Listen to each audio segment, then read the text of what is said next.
Next है control unit. Control unit क्या होता है? सीयू।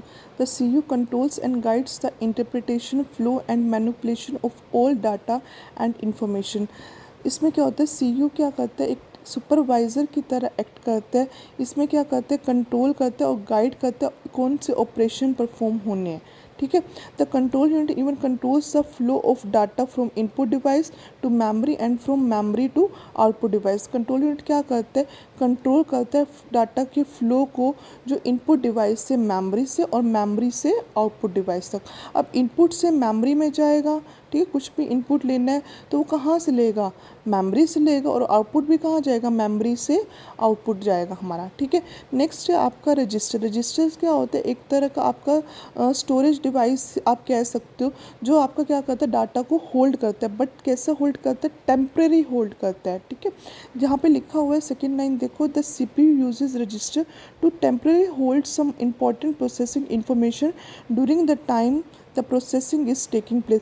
जब कोई प्रोसेसिंग हो रही होती है उस टाइम पे जब डाटा होल्ड करता है। क्लियर है?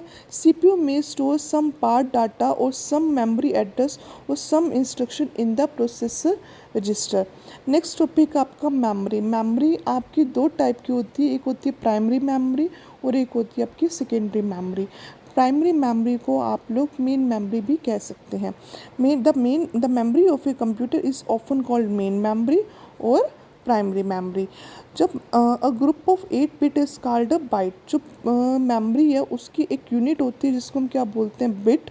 और जब 8 बिट्स मिलके क्या बन जाती है? एक बाइट बन जाती है।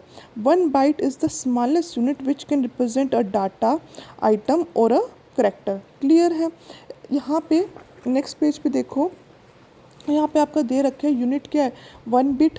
बिट बोलते हैं इसको, हम क्या बोलते हैं? Binary digit. फिर 8 बिट आ जाती है, फिर 2⁻10 जिसको हम क्या बोलते हैं? 1024, यानी कि 1 KB। ये आपकी यूनिट्स होती हैं और इसी के अकॉर्डिंग आपका डाटा होता है। अब क्वेश्चन आता है कि रैम क्या होती है, रोम क्या होती है? RAM stands on read only, RAM stand on random access memory और ROM stands on read only memory. Example दे के पहले आपको बताती हूँ। रैम क्या होता है? जैसे कि आपका कोई कंप्यूटर है, लैपटॉप है या कुछ भी फ़ोन है, उसमें आपकी रैम डली होती है। जैसे कि आप पहले जब भी आपने लैपटॉप लेना होता है या फ़ोन लेना होता है, आप पूछते हो 4 GB रैम डालनी है, 64 GB डालनी है। तो ये एक तरह का क्या होती है? आपकी रैम होती है, यानी कि मेमोरी होती है। यानी कि आपका एक तरह से ब्लैक बोर्ड की तरह भी काम करती है कि आपने कुछ भी डाटा एक बार स्टोर कर दिया तो आप इस डाटा को डिलीट कर दो और फिर वापस आप यूज़ कर सकते हो इस मेमोरी को। यानी कि ये क्या होता है? रीयूजेबल मेमोरी होती है रैम। और रोम क्या होती है? आपकी इंटरनल स्टोरेज होती है। जैसे कि आपका फ़ोन है, फ़ोन में आपकी 10-12 ऐप है, 10 to 12 ऐप्स होती हैं।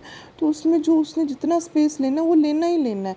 तो वो जो इंटरनल स्पेस कौन लेता है? रोम लेती है, जो क्या होती है? Can hold data without power. लेकिन इसके लिए पावर यूज़ नहीं होती है, ये परमानेंट स्टोरेज होती है। और रैम क्या होती है? आपकी टेम्परेरी स्टोरेज होती है। क्लियर है इतनी बात?